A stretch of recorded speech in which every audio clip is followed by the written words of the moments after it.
So let me see. I want to get right into the Word this morning. I will say a couple things. I do not have any of my books with me this morning. I'm fresh out from other trips. I'm hoping to have some more in by next week. I never know how that's going to go. I've been doing this for years, and you still never know when you're going to get them. I'm hoping to have some in by next week to have here with you all. If you still want one, you can have it by tomorrow if you order on Amazon. Just look up Jeff Turner Theology. You'll come up with 2 books that are me. One is called Saints in the Arms of a Happy God, Rediscovering the Image of God in Man. And the second one is called The Atheistic Theist, Why There Is No God and You Should Follow Him. And this morning I'm going to preach to you a little bit out of that book. So this could get interesting. But if you could pick those up on Amazon just as easily as you could get them from me here, and that helps us greatly, helps keep us on the road, doing what we do. My wife and I both work full-time to support what we do. We're bivocational, but at the same time, our ministry, what we do on the weekends, what we do by way of writing and everything else is 100% funded and fueled by people who believe in what we do and pick up our books and other things. So what I do have with me this morning is I have some USB drives, each of which have about 55 hours worth of messages on them. Typically, these are split up into 2 different drives, about 25 and 25, and they go for about 35 a piece. But I'm trying to get rid of all these so I can get some new inventory in for 2020. And so for a gift of pretty much whatever, I would say suggested about $40, you can have one of these. There's 55 plus hours of messages on there. Once you have it, copy it, give it away, do whatever you want to do with it. If that's too steep, I'll give it to you for something else. Heck, if you don't have any money, I'll send one home with you for free. But this is the way we kind of fuel what we do and how we stay on the road. So, and if you don't want one, no biggie, man, okay? But I just have to say stuff like that because if I don't, people always ask me about it. And I'm the worst salesman in the world, and I hate talking about the stuff that I write and produce myself, but I just wanted to throw it out there to you. Okay, let's get into the Word now. Enough of this nonsense. All right. You guys make me so happy. I love preaching here. I love preaching here. I love preaching to people who draw out of you what's there. We love having you. So I just, again, want to express my gratefulness to you for who you are. And it's rare that a speaker visits one place so frequently. I have places I go to, once a year, twice a year max, but this is kind of pushing the limits of how often I go somewhere, but not in a bad way. I love it. And it hasn't gotten old, and I really appreciate you guys, and starting to feel a family connection with you all, and I like that. So, okay, let's open up this morning, if you have your Bibles, to the book of Luke.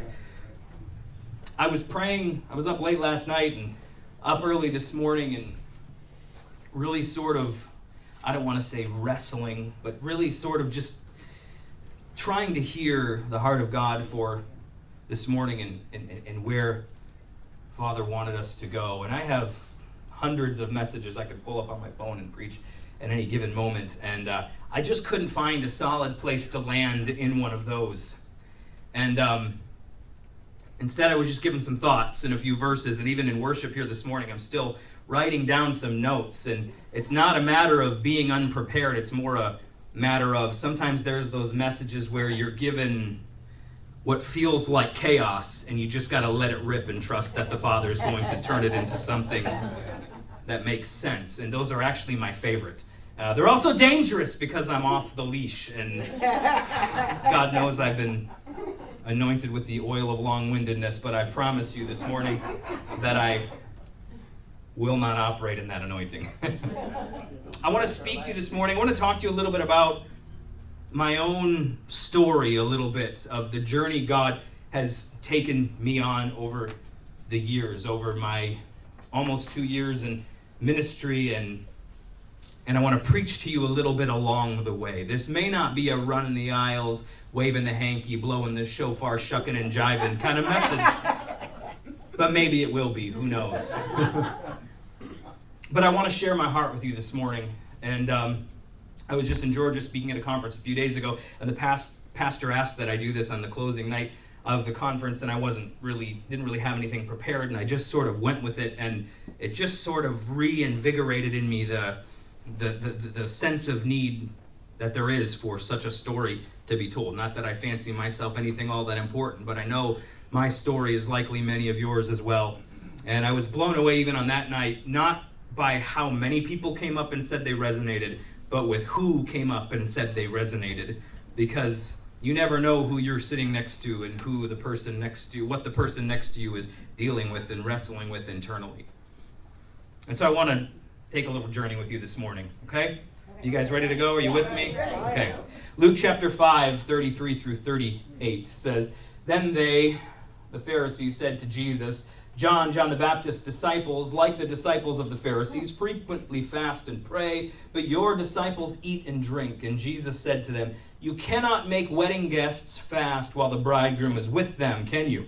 But the days will come when the bridegroom will be taken away from them, and then they will fast in those days. Jesus was being questioned because his disciples differed in practice from the disciples of the Pharisees and from the disciples of John the Baptist, who made a regular practice of fasting. Fasting is something of an external expression of an inward mourning or brokenness, an outward expression of an internal sort of spiritual struggle or a sense of spiritual need and impoverishment. And Jesus is questioned as to why his disciples don't behave the way the rest of the religious world behaves. And Jesus says, because they cannot fast while the bridegroom is present with them. That would make no sense, because when you fast, you're mourning and you're expressing lack. They can't mourn and express lack when they have abundance. Amen. But there will come a time when the bridegroom will be taken from them. And then in those days, you'd better believe they will fast. Mm-hmm. And he goes on to talk about a new wineskin and a new garment. And the connection of these two thoughts seems to suggest that the disciples will be able to operate in something they never operated before because of the experience they're about to be baptized into. And the experience they were about to be baptized into is something that Jesus called the loss of the bridegroom. Now, what is he talking about here? What is this loss of the bridegroom that would initiate this fasting and mourning that they, prior to the experience, will not participate in? Some have speculated that it's the 2,000 years from when Jesus ascended to when he returns, and there's some nationwide, nationally recognized ministries that have a certain, that peddle a certain brand of eschatology, who say that we need to be fasting and mourning for the return of Jesus. And that's just nonsense, because he's not gone, friend. He said it's better for you that I go, because if I don't go, the Comforter will not come. We are not alone. We've not been left as orphans. We have the fullness of God dwelling and living and residing inside of us. There's no need to mourn something that's present. Okay? That's right. What was Jesus specifically talking about here, though, concerning his disciples? He was very clearly talking about the 3 days in between his crucifixion and his resurrection, when in the minds and hearts of his disciples he was as good as dead, despite the fact that he told them this would happen and he would rise on the third day. And in that period of time, what they could not do in his presence, they did. Because what the Pharisees and what the religious individuals of his day did is they ritualized an experience that can only really be experienced. They were doing it outwardly. They were pretending to be in this state of mourning. But Jesus says, you haven't really felt the loss of the bridegroom, but my disciples will. And when they do, something real will emerge from within them. And as a result of passing through this experience, they will come out on the other side with a capacity to contain something, a new wineskin. They will come out on the other side with a capacity they did not have on this side of the experience. And that experience was the loss of the bridegroom. I don't know if you've ever lost the bridegroom, but I have. And if you haven't, you will. Because it's part of the journey. It's part of the process. Now, when I talk about losing the bridegroom, I'm not talking about a literal loss of God or a literal loss of Jesus. You cannot lose that with which you are infused. You cannot possibly lose that which upholds you, that in which you live and move and have your being. If you were ever absent from the presence of God for even a nanosecond, you would cease to be. You have only ever existed in the presence of God, and you only ever will exist in the presence of God. The idol-addled citizens of Athens lived and moved and had their being in God, so much so that even their pagan poets prophesied when they thought they were writing about Zeus in Acts 17. Paul says, so there is no such thing as real separation from God, and I challenge anyone to actually find it in Scripture where separation from God is talked about when it's not actually talking about something else other than what we think of when we think of the idea. It's just simply not there. You cannot be separated from the source of life. That's right. But you can experience what feels like a separation, and there's a point to it, and there is a purpose to it. I was a pastor for 12 years. I resigned back in 2014. And somewhere in those 12 years, I experienced what I can only call the loss of the bridegroom. I was earnest. I was never a faker. I was never a hypocrite. I never once got up to preach that I didn't mean everything that came out of my mouth. I never once got up behind a pulpit without having 3-4+ hours of prayer behind the message and hours of study preceding it as well. I meant this. I was this is my life. But somewhere within those 12 years, things that used to work stopped working. And things that used to function quite well stopped functioning. People in the congregation who weren't supposed to get sick got sick. And people in the congregation who got sick who should have been healed because somebody like me prayed for them. And I'm not a nobody, you know what I'm saying? In my mind, anyways. I mean, listen to me. I don't play games with this stuff.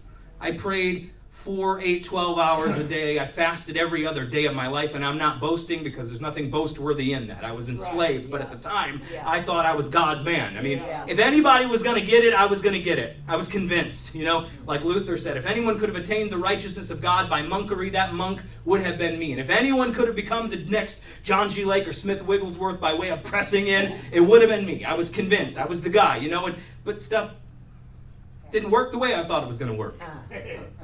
People got sick who shouldn't have gotten sick. People stayed sick who should not have stayed sick. I'm not justifying any of that, but still, that was what happened. And things started to kind of shut down on me. Things, because my faith was untested. Up until that, I was a young dude, man. My faith that I had, it was this pristine, naive, had it only like ever existed under this glass dome, you know, in this temperature-controlled atmosphere. It had never been tested or battered by the stuff of life and existence. And so I didn't really know if I believed or not. It looked like faith, and it looked like belief because life had never poked it in the eye yet. And you know, you can think you believe, you can think you have faith, but if it's untested, you don't really know. That's right. It's like a marriage can look stable if the marriage has never been tested. But if a breeze knocks it over, well, it was never really stable. It's just that it was never tested. That's right. And so I thought I had this strong faith, and I had all the external stuff that made it look like I had it. And then along came this breeze, and down came the house of cards. And I'm a pastor, and I got to get up weekly and talk to people and preach the gospel. And I found myself in this place where my faith wasn't working anymore, where I didn't know what I believed or if I believed. And some people are like, oh my God, that's terrible, that's crazy. Friend, any pastor who has not been an atheist for at least a couple of weeks is not worth your time. Yep. Because if someone gives their life to this, they better be thinking on this stuff deeply enough and pursuing this stuff deeply enough where eventually they hit upon some areas of life where they're not doing it right and it stops working and it shakes their world up. So it's not the end of the world if your pastor ends up an atheist for a couple weeks. In fact, it just means he's doing his job. Amen. Amen. And maybe that's me just trying to make myself feel better. But even so, that's where I ended up. Things didn't work. I didn't know what I believed or if I believed. Is this right? Have I gotten it all wrong? And I'm going to tell you, that is a discombobulating experience. The first week I was here with you, I spoke a message called So You Think You're Offended, and I talked about John the Baptist, who stood up and publicly said, "Behold the Lamb of God who takes away the sins of the world." And then he goes on to say, look, I was raised up for the purpose of presenting him to Israel as the Christ, as the one who is to come. I was given a sign, the one upon whom you see the Spirit descend and remain in this physical form, he's the one. So I'm putting like all of my reputation on him being the guy. Everything I've done up until this point hinges on him being the one I'm now proclaiming him to be. And I so believe in him being the one at the height of my ministry. Not that John the Baptist would have said it that way, but that's how we would say it today in the world of corporate, capitalistic charismania. But that's not likely the way he would have spoken about it as a first century Second Temple Jew. But even so, at the height of his ministry, he says, I so believe he's the one that I will now actively begin to decrease so that he might increase. He's the one. My reputation is staked on him. If he's not the one, then I'm not whoever I was supposed to be either. Behold the Lamb of God. Luke chapter 4, on the other side of these bold proclamations being made, we find John the Baptist in a prison cell. All of his political ambitions and aspirations, this political Messiah who is going to lead them in armed revolt against the Roman juggernaut, viva la revolution. It didn't happen that way. Instead, John is in a prison cell facing down execution, and he sends his disciples back to Jesus to say, are you really the one who was to come, or should we look for another? What happened to all that behold the Lamb of God bombacity and assurance? What happened to all of that? If he's not the guy, I'm not the guy. What happened to it all? Well, Jesus was not acting and behaving the way that John thought a Messiah, in a Second Temple Jewish understanding of Messiah, would behave. And so it shook him to his core. And he says, go and make sure we got on the right bus, because I don't like the neighborhoods it's taken us into. And you got to understand how much of John's reputation and life and existence, everything hinged on Jesus being the guy. And so when he begins to question whether or not Jesus is the guy, it's not just this moment of doubt where he's like, I don't know, maybe it's somebody else. It's like his whole identity, everything is falling apart. Yeah. There's this fracturing and everything's just crumbling because his identity hinges on his identity. And here he is questioning it. Was everything I did up until this point a farce? Was everything I did up until this point worth nothing? That's where he found himself. That's where I found myself. I think of Judas on the night he betrayed Jesus, not with a kiss, but on the night he first went to the Jewish authorities to turn Jesus in. And Jesus is anointed by a quote-unquote sinful woman with a costly perfume. And Judas sits back and says, this could have been sold and the proceeds given to the poor. And of course, the gospel writer tells us he didn't really care about the poor. He just cared on lining his pockets with the proceeds. Be careful and wary of people who only ever speak in virtuous tones. Yes. The Christian does not boast in their righteousness, but the righteousness of another. So be careful the one who's always just like, oh, well, all these rich evangelists and their jets, they could sell this and give it to the poor. Oh, Mr. and Mrs. Virtue, if only we could all be like you. Beware those who only ever speak in virtuous tones. It's likely that there's another motivation there. But anyways, Jesus looks to him and says, look, the poor you will always have with you, but not me in this moment as I am right now. What she's done was beautiful, and it will forever be attached to the gospel message wherever it is preached. And he goes out from there and betrays Jesus. What was Judas doing? Lining his pockets with the proceeds that came in from the ministry, right? So what was his main ambition? Wealth. Becoming rich, jettisoning his poverty. So what were his hopes that the Messiah would... Why had he hitched his wagon to Jesus in the first place? Probably to attain, prominence and wealth in the Messianic kingdom. Yeah.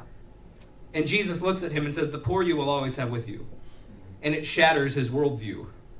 Because, no, you've come to do away with all of that. What do you mean the poor I will always have with you? You mean you mean you don't function exactly the way that I think you're supposed to function? And it shattered his worldview and brought it down upon him. And he goes out and betrays Jesus.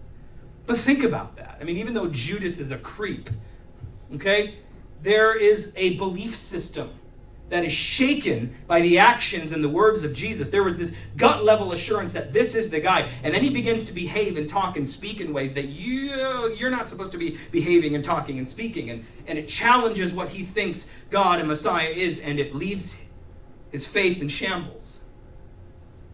Well, that's where I found myself as a pastor. Do I wish it on anyone? No. Did I wish it on myself? No. Did I bring it on myself? Maybe. Maybe I think too much. Maybe I care too much. I don't know. But it happened. And I found myself in this place. I didn't know what to say anymore. I didn't know what to preach anymore. You become really good at convincing yourself that you do believe when you don't believe. You pump yourself up with all the faith cliches. You pray all the prayers that get you all jazzed up. You put on the worship music that gets the endorphins pumping and gives you that dopamine hit, and you feel like it's the anointing and you can get out there and do it again. But once the high wears off, you realize, I can't find that faith I used to have. I can't find that thing that used to burn in me. God, what is going on? It's like, where are you, Christmas? And that's where I found myself. And I didn't know what to do, and I didn't know where to go. And I started to not know who I was or what anything was, because everything I thought was turned upside down and turned on its head. And I did my best to hide this, because nobody wants anyone to know they're going through an experience like this. And I remember going to Barnes and Nobles and going to the very small atheist book section that we have in our Barnes and Nobles. I think it's one shelf on the bottom of the equally small philosophy section we have. Isn't it like the philosophy section is like is like half a shelf big, and the poetry section is like one shelf big, and then there's just like row after row after row after row of romance novels, and we wonder why we are the way we are, But anyways, so I managed to find it, and I found the book that I was looking for. And it's, in retrospect, many years down the road, it's really not that intelligent of a case for atheism, but at the time it was the one that I was hearing about, and it was in the zeitgeist. So I picked up a copy of Richard Dawkins' The God Delusion, Richard Dawkins being one of the most infamous atheists of our generation. And so I pick up that book, and I quickly sandwich it between two Christian books, because I don't want to be caught buying that stuff. So I throw C.S. Lewis's The Great Divorce on the front, and I throw, I don't know what else, something else random on the back, and I just kind of like, really, really, really terrified, because when I was a pet. Now, thank God, I've lost my reputation, and I don't care anymore. Amen. Oh, it's the best place to be. Amen. I have no reputation. I've been called everything under the sun, and I just don't care anymore. In fact, it's fun at this point. It's like, oh, you think I'm a heretic? That's fantastic. Thank you. Thank you. Because I know what you believe. Thank you for confirming I'm probably pretty orthodox, But at this point, I can just laugh it off, because I've lost my reputation, and I just don't care. But at the time, I was obsessed with reputation. Everything was about reputation. You had to watch all your, P's and Q's, make sure all your I's are dotted and T's are crossed, and just watch every step and make sure no one ever sees you acting or behaving like a human being, because for God's sakes, kid, you're a pastor. You're supposed to be a robot, And so I walk, hoping no one sees it. And if they did see it, I had a backup plan. Well, I'm getting ready to do a sermon series on secularism and the modern age, and I just wanted to familiarize myself with the arguments of the other side. Truth is, I didn't know what I believed anymore. And I was desperate to find out if I was wrong, because I care about stuff like that. And so I figure I'm going to expose myself to these tornadic winds, and if anything's left, maybe it's real. If everything falls down, maybe it's not. But if God is real and God is God, he's strong enough to stand up to Richard Dawkins. Amen. Amen. So why not let the winds do what the winds do? Why not let everything that can be shaken, and why not see if something remains on the other side? So I do this, and I remember just hiding the book, and even when she puts it in the bag, I'm like, put it in between the other two books, please, and could you double bag that? It's like I'm buying liquor or something, because you put that in a brown paper bag instead of a black plastic bag, and then we wrap it up, and I'm like, even walking out to my car with it, I'm like, looking for it's so stupid. But again, obsessed with reputation. I feel like everyone within a 100-mile radius is just kind of with laser vision looking through my bag and saying, oh, The Great Divorce, C.S. Lewis, that's a classic. What do I see on the other side? The God Delusion. Oh my, Jeff Turner, he's call the AG district headquarters and we're going to have his credentials pulled. And that's the way I'm thinking. I hide it even from my wife. I don't want my wife to know the unraveling that I'm going through. It's real. It's deep, man. I don't know what to do with this experience. I've never been here before. So I'm sneaking off into the bathroom reading this book. And my kids are knocking on the door like, Daddy, been in there 2 hours. And I'm like, oh yeah, Daddy He's just not feeling so good, kids. It's like, but I go through this process, and I find so much of what I once thought sacred falling to pieces. There were things that the tornadic winds of the criticism of the new atheist took down. You're like, that's because you have weak faith. Yeah, good one. You're right, I did have weak faith because it was human faith. Yes. Do you know that Protestant faith is more like Gnosticism than it is biblical faith? Do you know what Gnosticism is? Gnosticism is one of the chief heresies that the church battled for the first few centuries of its existence. And Gnosticism is this heresy, there's a lot to it, but essentially it tells you that the material world is evil, and the goal is to sort of escape this crude matter in which our spirits are encased and attain to some higher level of spiritual consciousness and experience. And the way that one escapes this crude matter is through gnosis, or knowledge. You learn secret things, and it initiates this sort of spiritual experience. This is what the church battled for the first 2-3 centuries of its existence, and it's back again today, and only it often masquerades under the banner of Protestantism. And what do I mean? Well, what I mean is this: we think that faith is something we do. We think faith is the one thing we bring to the table. Friend, the only thing you and I are capable of bringing to the table is baggage and jacked upness. Amen.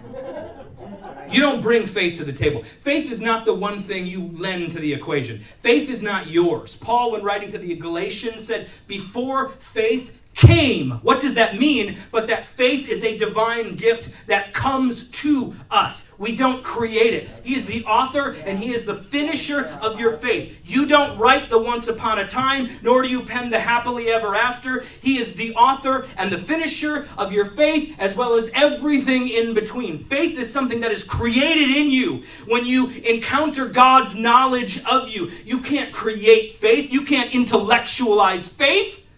It's a gift. It's a divine experience. Yes. But we think we can pump you full of enough reason and rationality and apologetics that through knowledge or gnosis we can create faith in you.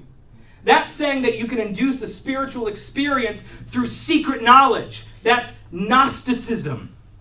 It's not the gospel.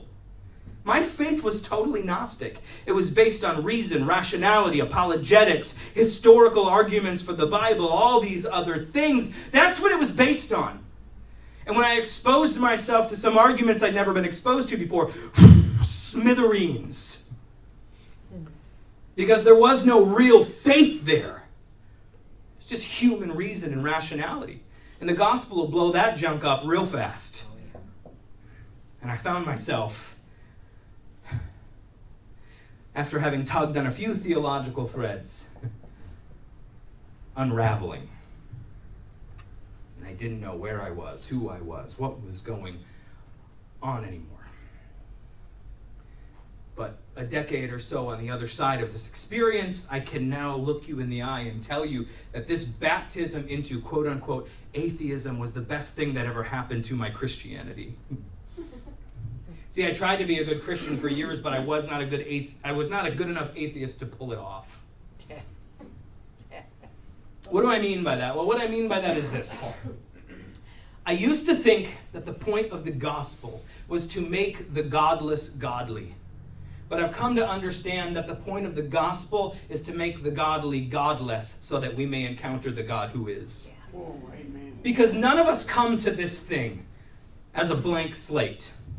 None of us come into this thing like with no conception or understanding of God, and everything we experience is just pure gift and just pure revelation, and just there's no outside influences or even internal influences that go back generations. It doesn't matter if you grew up in church or didn't grow up in church. Religion is in the air. It's an airborne pathogen at this point. It's in everything. The way we do life in the West is based upon the religious foundations that lay underneath it. So even if you're not a religious person, those things are there. And your mind is infected by them. And so when you hear the gospel, when you hear about God, what you hear immediately wraps around these things that lie under the surface, and God comes to look like this for you. Those are the gods that live in your head, that taint the beauty of God when he is presented to you. And until those idols are smashed and toppled and dealt with, no matter how pure a gospel you're hearing, we will always pervert it, because we will wrap the image we're presented with around the idols that live within. Let me ask you a question. What are gods? Little g gods. I mean, I don't mean, they're demons. I mean, historically speaking, what are gods? Where do we get them from? Well, there's a lot of different ideas out there about why humans worship gods. There's only, I think, one tribe that they've discovered that actually has no concept of God. Every other culture throughout history has had a concept of God. Where do these things come from? Where do these ideas come from? Well, you've got to imagine ancient early man looking at lightning, not knowing where it comes from, but he knows when he strikes two rocks together, there's a spark. So there must be someone like me, only bigger than me, up there doing something like this. Yeah. So we imagine a being larger than ourselves up there doing things like we do them. So gods immediately become answers to unanswerable questions. And they look like us. But if you've got a being up there who's like you, only bigger, well, this thing could be your savior since it's bigger than you. So maybe we should imagine it like everything we wish we were, but aren't.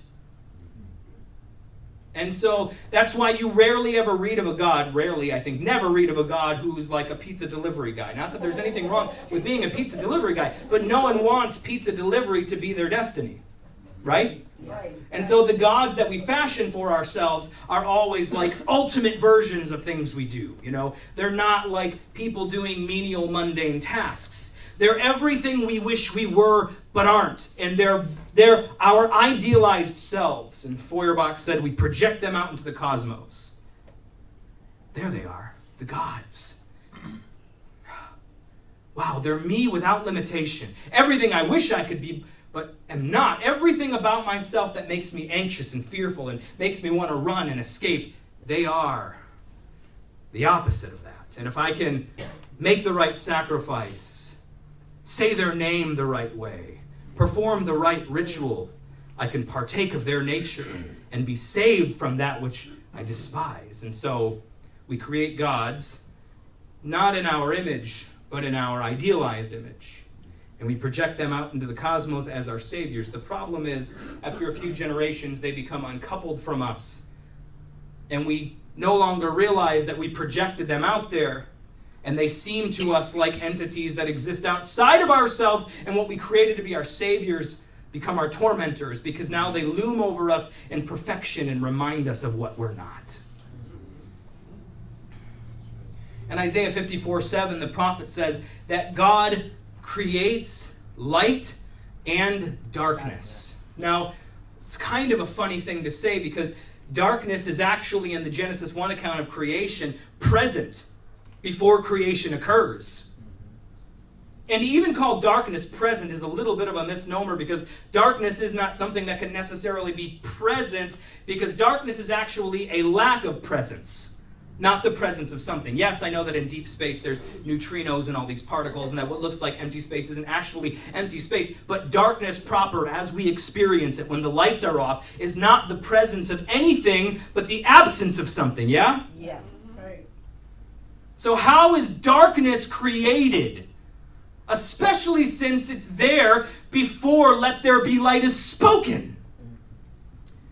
One way of reading this passage is that I create light, thereby creating darkness as a consequence. Because prior to the inbreaking of light, you would not have thought to comment on the darkness, because it would have simply just been what was. You would have never ever in your life or existence saw a distinction between light and darkness, so you wouldn't have even thought to call this anything.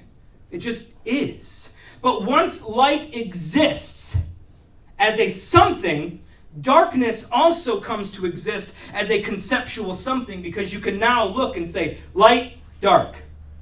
But the darkness is still nothing, you understand? The darkness is still a no thing. It has no ontology. You can't bottle it up. You can't look at it under a microscope. It's still a lack, not a presence. But because there is now the presence of light, darkness takes on a personality all its own, and we see it as being a something even though it's a nothing.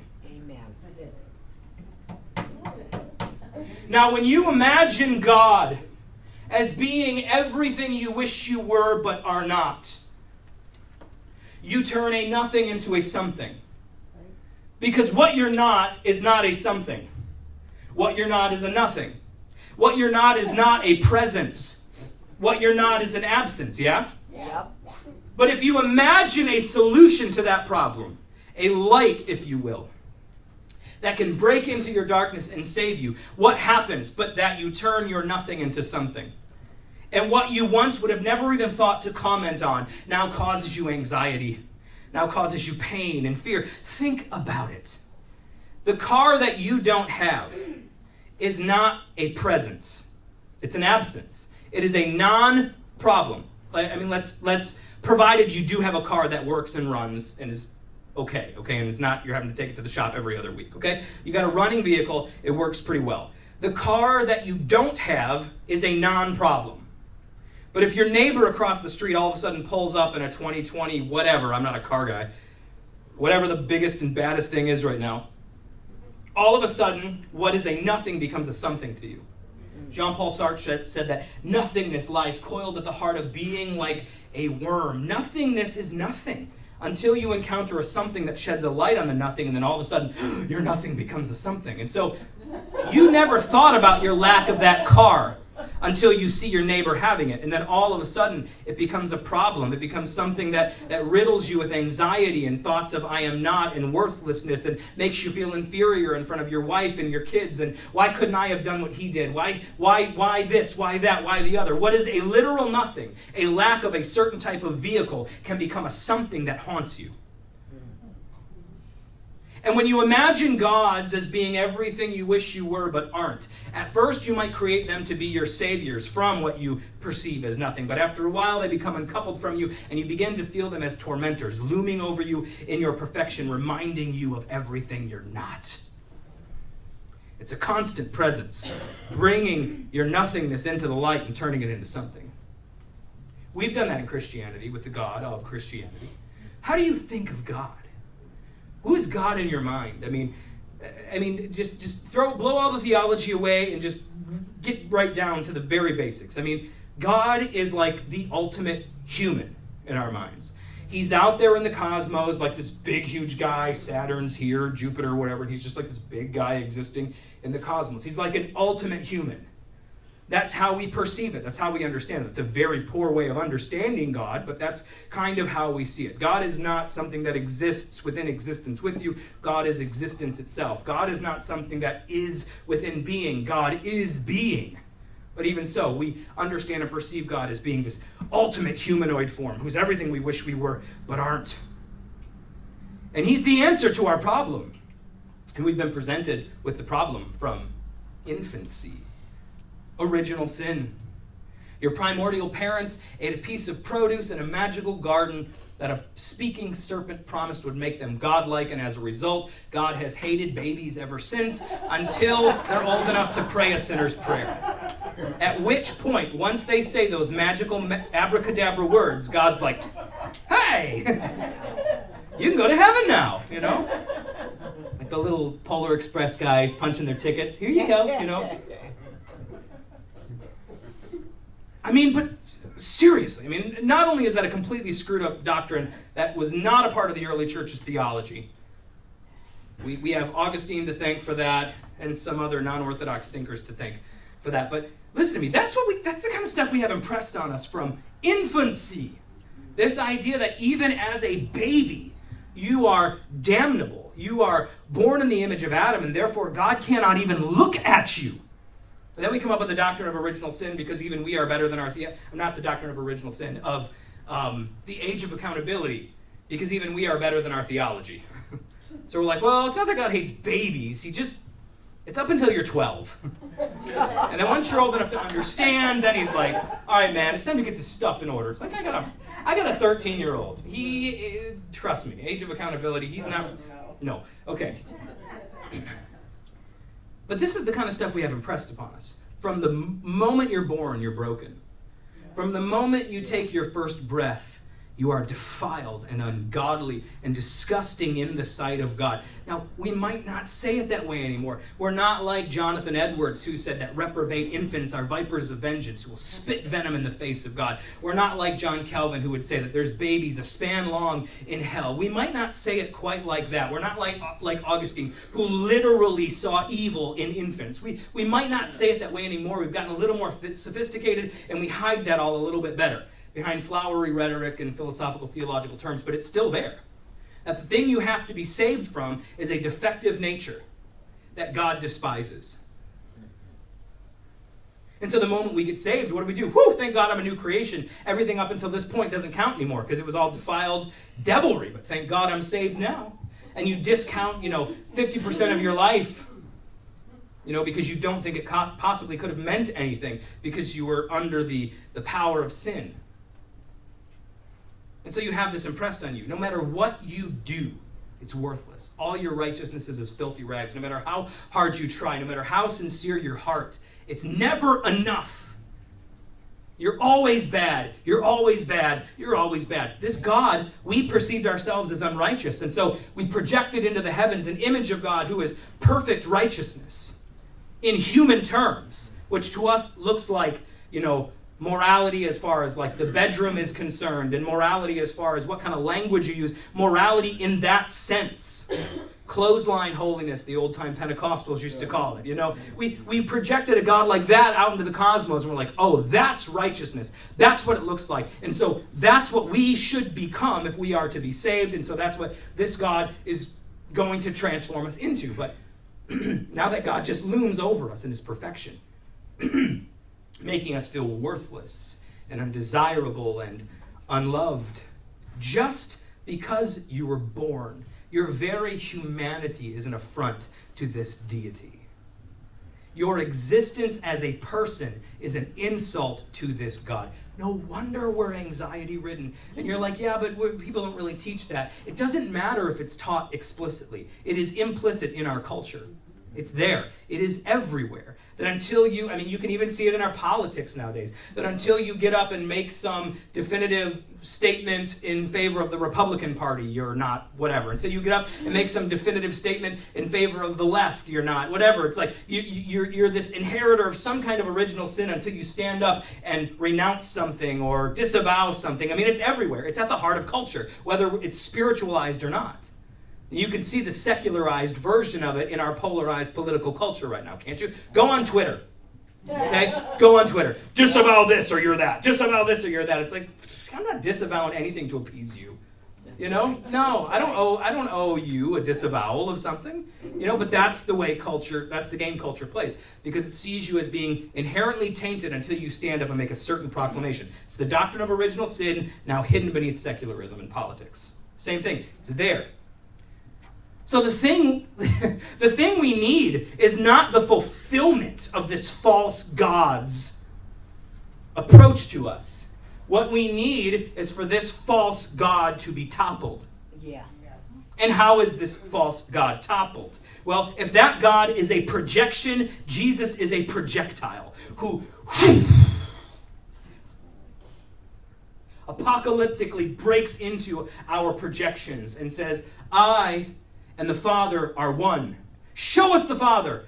How long have you been with me? If you've seen me, you've seen the Father. And yet, who was Jesus? A human being who does human stuff. Yes. The crude matter we want to shed is what he calls home.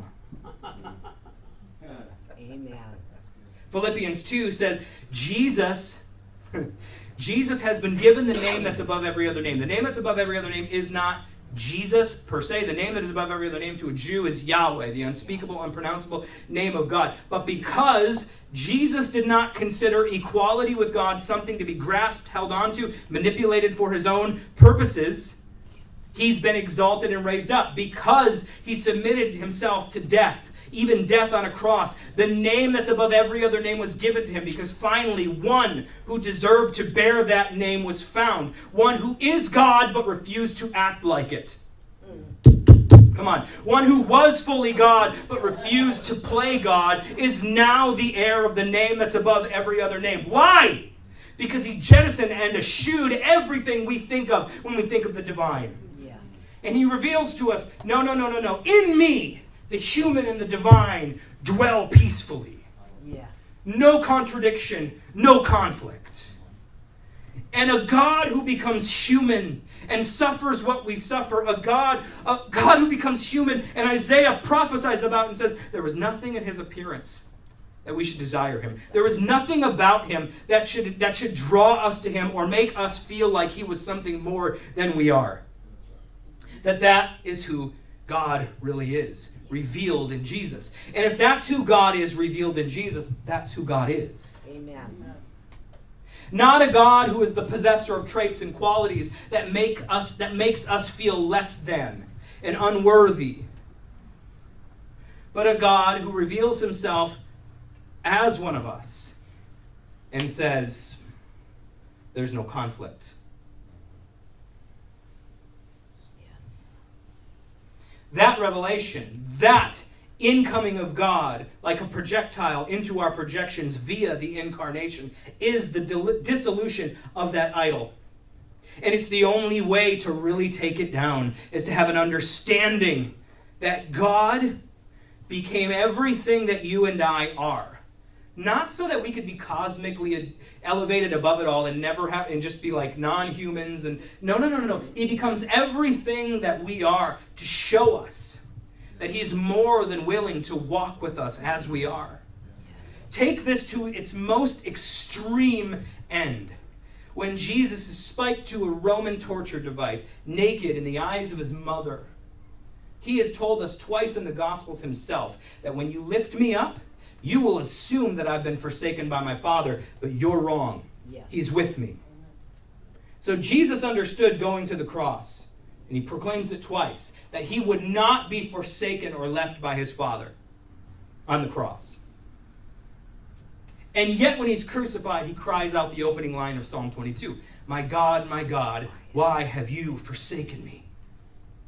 Now, Jesus already assured us he wouldn't be forsaken. So why is he now speaking like a forsaken one? Well, because according to Isaiah, he's carrying our sorrows. And he is experiencing this moment the way that you and I would experience this moment. If you and I were to be baptized into those black waters of crucifixion, we would cry out, my God, why have you forsaken me? If we're a pastor and everything we once believed is failing us, we would cry out, my God, why have you forsaken me? Okay, maybe we'd throw out a few faith cliches and try to act like we had it all together. But once the dopamine hit wore off, we'd be right back to where we were. Broken and disillusioned and not knowing where to turn. That's the reality of the human experience. No matter how much we want to escape it through Gnostic transcendence and all this other garbage that we try to hide behind. The human experience is an experience of going through times where, I don't know. Yep. I don't know. I thought I knew, but I don't know. And Jesus is baptized into that same experience. And he experiences it exactly as we would. When exposed to the things that we are exposed to, he cries out, my God, why have you forsaken me? Even though he was the receiver of a revelation from his Father that he would not be abandoned in that moment. Why have you forsaken me? Now here's the bitter truth.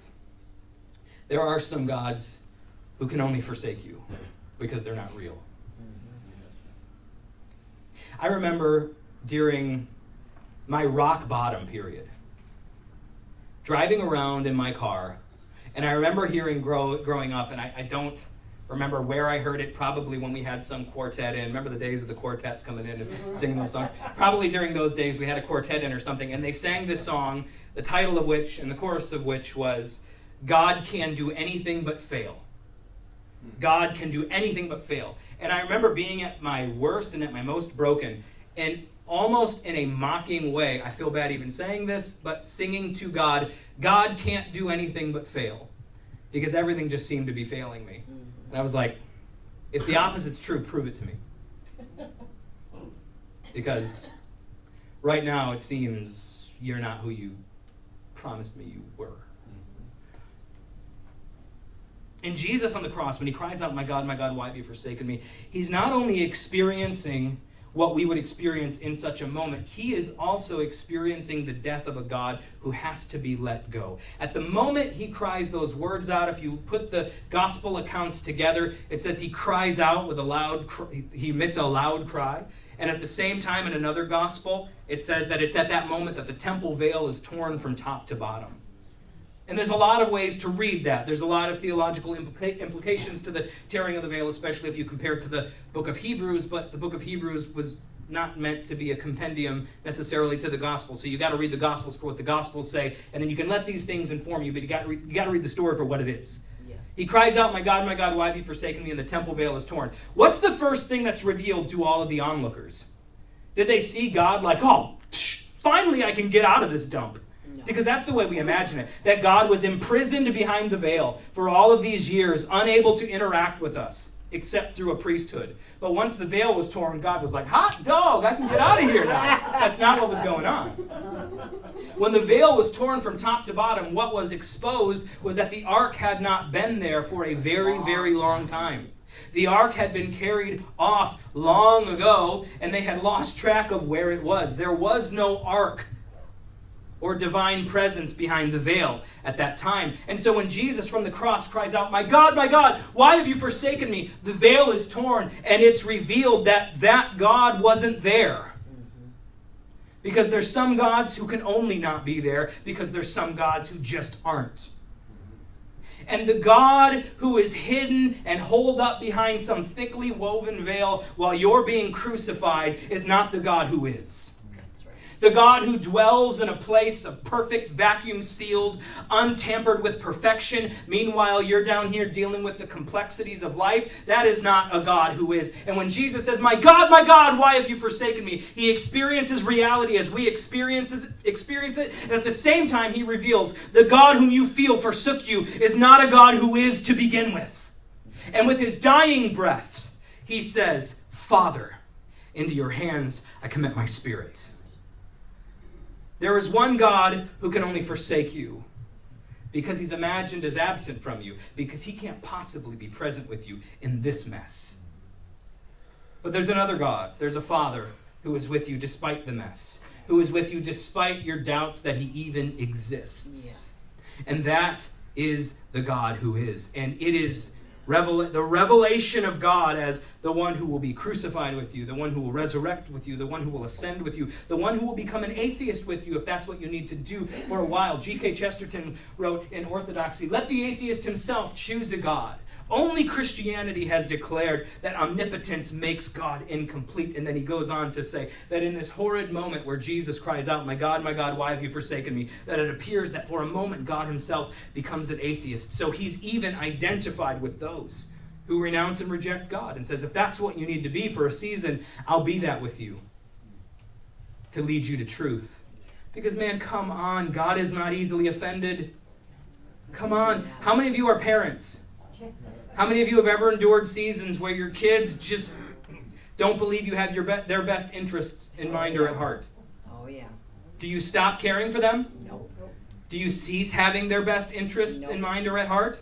No, you keep doing what you always do, regardless of whether or not you're thanked for it or praised for it. You do it. And sometimes being a parent is like giving every drop of your being to someone who you know will probably only turn around and say thank you when they're 40. Yeah. If we can learn to say thank you earlier, we can help a lot of parents out, but that's kind of how it seems to go. You don't stop. You're not that thin-skinned, and if you are, good God, grow up. Amen. If your child's suspicion that you don't have their best interest at heart is it makes you be like, well, fine then. We'll see how you do without it for a while. It's like, grow up, man. You didn't get into this to have your ego stroked and affirmed. And if that's what your child is to you, you need help. Amen. You know? Amen. You're not there to be affirmed by your child. You're there to affirm your child. Yes. And everybody said amen. Amen. Okay. Amen. Don't think God is a worse parent than you, who can't handle your doubts and your insecurities and your disillusionment, who's going to cast you off because you look to him and say, I don't know if you're real. I don't know. because it was supposed to be this way. So I was told, but it's that way, and I don't know what to do with that. God can handle it. That's right. And I'm telling you, until you experience, I believe, until you experience the death of that God, I don't necessarily know that we can really know the depths of who God is. Because it's on the other side of losing the bridegroom that we find a new wineskin that can contain what the old could not contain. See, you were always meant to lose that God. You were always meant to lose that naive approach to the divine. It was meant to be. It was ordained. You were not supposed to walk around for the rest of your life with that in mind, because to walk around for the rest of your life with that in mind is to remain a perpetual child, not in the positive sense, but in a negative sense. It's just like, philosophically speaking, you were always meant to leave Eden, that place of naive perfection, where you've never experienced the world. I'm not necessarily talking theologically, but just as a metaphor, you were always meant to leave that place of naive perfection, where you've never experienced the complexities or the pains of the real world, or been touched by what people outside of that walled garden are daily touched by. You were always meant to leave it. Sometimes you encounter a brand of knowledge that just simply forces you out. You can't stay there anymore because you're not naive anymore. And staying there is a kind of naive experience. And so you find yourself outside of this once really simplistic faith that you used to hold to and have. And you're now there staring at what used to be what you thought was perfection. And the gate's guarded now. You know I can never go back in that way. Because there are some things you can't unlearn once you've learned them. There's some things you can't unsee once you've seen them. There's some things you can't unexperience once you've experienced them. And to attempt to do so is to lie to yourself and to rot your soul. And to choose death over life. If you choose to try to unlearn something you've learned, you've chosen destruction for yourself. Yeah. And you're going to live the rest of your life feeling dishonest. And it's going to rot your soul. And so you stand and you see the way's now guarded. I can't go back there before. I've seen things like, I can't go back to the way I used to approach Christianity. I've seen things I can't unsee. So you can do one of two things. I borrowed this from the works of Paul Ricoeur. You can either stand at a critical distance, and you can judge those who are still inside as naive and stupid, and yourself as smarter and more enlightened because I got out of that and you're still in there. Pathetic. Or you can stand back nostalgically and stroke your chin and wish you were back there. Oh, I miss the glory days. But there is a third option. And the third option is you can just begin to walk. Amen. And you can begin to traverse the globe until eventually, in what feels for a moment like forsakenness, you perceive something's with you as you walk. And you keep walking, and you keep experiencing the world, and eventually you begin to perceive that something is a someone. And you keep walking, and you keep experiencing the world, and eventually you come to understand that someone has a name. And you come to call it Father. And you come to know it as the God who is. And you come to know God as the God who is not simply contained between the gates, the naive gates of Eden, but a God who exists out here in the real world of thorns and briars and rocky crags and cliffs. And you walk the globe with this God who is out here as well as in there. And you walk long enough and eventually you become content with this experience. You're like, this is so much better than what I left. I thought I was dying when I left, but good God, this is so real. And before you know it, you've walked the entire globe. And you bump back up against Eden, only this time you're not at the front gate, but the back gate. And now you have the opportunity to enter back in again, but from an angle you never entered into from before, and so everything looks different. You see everything from a new perspective, and it's like you rediscover this faith that you left behind, only you rediscover it now knowing that God exists out here as well as in there, and so when you enter back in, nothing is the same. Everything's different. It's not the same faith you left. It's something completely new and completely different, and yet it's the same. It's a new wineskin that you couldn't have experienced had you not made the initial departure. But now the gate stands open and you also realize, I can experience it here, I can experience it out there, I can experience it over here, and I can experience it back in here. There's nowhere this God is not. This God fills all things and all places and all experiences, even the deepest, darkest depths of the human experience, when we're hanging on crosses saying, my God, why have you forsaken me? Even there he is. He's not just in the hermetically sealed Garden of Eden. He's on crosses and crucifixes, and he's there as well as here. And that's the new wineskin that we acquire when we leave. But we were told, you can't leave. So what do I want to tell you this morning? I want to tell you that no matter where you are on this journey, you're okay. I want to tell you that no matter where you are, you're where you should be. Yes. Because grace either applies across the board or it doesn't apply at all. Amen. Grace does not just apply when you're meeting the right conditions and saying the right magic words and performing the right rituals. Good God, we're not pagans, man. That's right. Grace is all-encompassing, and it doesn't matter where you are. It doesn't matter if you're at the point right now where you don't believe, and maybe you're here this morning and you're singing songs you don't even really believe in. There does come a point where things just seem hollow to you. Mm-hmm. Maybe you haven't been there yet, but you probably will get there at some point. I had a pastor's wife tell me this weekend after I preached this at the conference. It was just like, I'm exactly there. I get up and I have to preach every week. I've never been here before. It's always just been this simplistic Jesus is my best friend. Everything's okay. It's just always been like this, and I don't know what happened. I didn't ask for it. I didn't try to go looking where I shouldn't look. It just, things happened, and I don't know what to do with it. And I now find myself in this place where I have to get up and preach and have to get up and pray before the service because, we're pastors, and I just don't feel it, and I don't know what to do anymore. But thank you for telling me that I'm okay. Amen. Because sometimes that's all people need to hear. That's right. Is that you're okay. No matter where you are. This is part of the plan. This is part of the journey. You didn't take a wrong path. There is no such thing as a wrong path. Whatever path you take, God will use it. Amen. Yes. Yes. It doesn't matter. We serve the God of the journey. No matter what trail you follow, even though this might be the perfect way, it doesn't matter if you break off the perfect way 10,000 times. God will redeem and make that imperfect way into the perfect way and make sure you find yourself back to where you should be. That's just the God who is, man. And so what I want to tell you this morning is this. Believe until you can't. Trust until you can't. Lean on until you can't. And when you finally can't, just collapse into the river and let it take you where it's going to take you. That's right. Because this river's name is Jesus. Amen. And he's only taking you somewhere good. Thank you. And you can trust it. And even if you feel like you're collapsing into the river is just you giving up and falling into the void, know that even the void has a name, and even the void cares for you, because there's nowhere you can go that this God is not. And so you're going to be carried and upheld whether you know it or believe it or not. That's right.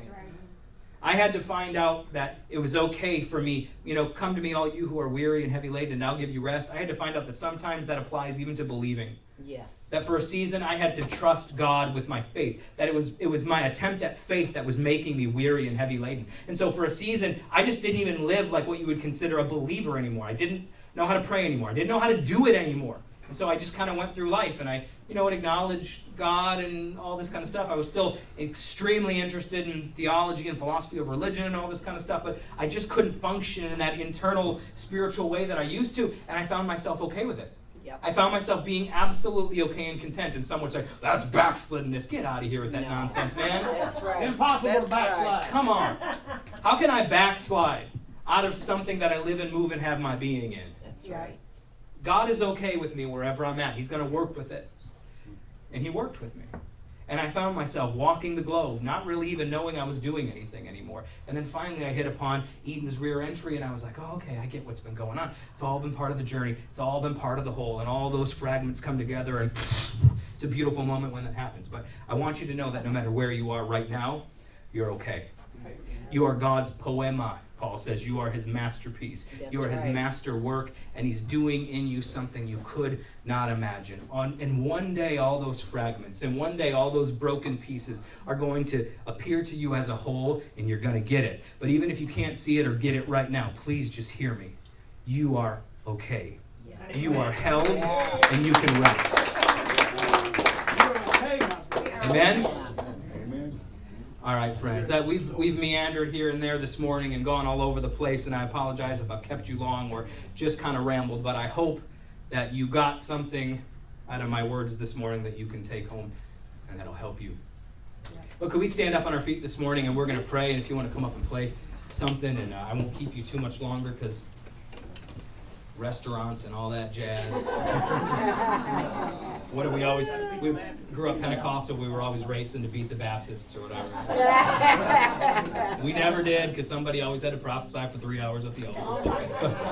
But by that time, everybody was gone. So, friend, would you just close your eyes, and however it is you connect with God and your spirit, would you just close your eyes? And even if you're not at a point where you're doing that or know how to do that anymore, still just close your eyes. And I just want you to hear the Father say your name this morning. I want you to know that you're not lost. I want you to know that you're not off track. Even if you feel like you're off the track that was laid out before you, whatever track you're on is a track God will redeem and use. God knows you exactly where you are. He's never lost track of you. Never stopped working in you. I don't care how many renunciations have rolled off your tongue. The only thing that's ever rolled off is you're my son, you're my daughter. And I know your name. And I don't care if you know mine right now. I know yours. And I'll draw you to myself. I'll take care of all that. But I'm not in a hurry. This isn't a get back to where you are by 7 p.m. tomorrow or else. That's the way we like to rush people. We want to have an altar call, and we want to solve problems that God might want to take care of over years, because he's the God of the journey, not the God of the quick hit. And we try to give people a placebo and just do it in a moment. But no, that might not be what God's initiating with you. It might not be as simple as come up here, we'll lay hands on you, throw some oil on you, and it'll all end. No, that might not be what's going on. God's inviting you on a journey. And he's willing to be with you however it is you are right now. You're his son. You're his daughter. On the plane a few weeks ago, I hear it all the time, but you know, they said in the case of a loss of cabin pressure, the masks will fall from the ceiling and all that. And put yours on first before you help another person. And then the words just stuck out to me that even if the bag is not inflating, oxygen is flowing. And so you can trust this morning that even if you're not seeing the bag inflating, there's oxygen flowing. And there always will be. You're going to be kept. You're going to be held. You're going to continue to live and move and have your being. And one that loves you. No matter where you are, what you think, what you believe. God is doing a work in you to bring you into a full understanding of who you are as his son or daughter. So don't panic. Don't hit the eject button. Don't try to run. Don't push away all the quick fixes and the placebos that religion offers you or that secularism offers you. All these things they push your way and they want to give you a quick fix. Push them aside. And join yourself to the God of the journey and see what he does. Father, we trust ourselves into your hands this morning. And God, even those who can't bring themselves to say those words or think that thought, we trust ourselves to something if that works. I don't care where you're at, what language you need to use. God, we rest in your presence this morning. And we trust that you have us, that you can handle our doubt, that you can handle our unbelief, that it is you who is the author and the finisher of our faith, not us. And so, God, to the hopeless this morning, let there be a spark of hope in their souls. To those who are just ready to give up, God, we know even if we give up, you don't give up. But I do ask this morning, God, that for the hopeless, there would be a spark of hope. That even just for a moment, like when it's dark inside, but the lightning flashes outside, for one moment everything seems like daylight. Let there be a spark of hope where just for a moment we see the big picture again. And so we can keep going, and keep walking, and keep trusting. God, for the faithless, let faith arise. For those who feel dead, let them feel life. For those who feel they aren't breathing, let the oxygen flow this morning. Father, we thank you that we can trust you. And we thank you that you know our name. And that even when it feels like we've lost you, we're just finding you. Yes, Lord. We thank you for this truth. We thank you for this reality. And I speak your blessings over everyone in this room this morning. I say amen to what you've said yes to in Jesus. And everybody said, amen. Amen. Guys, thank you so much for listening this morning. Peace.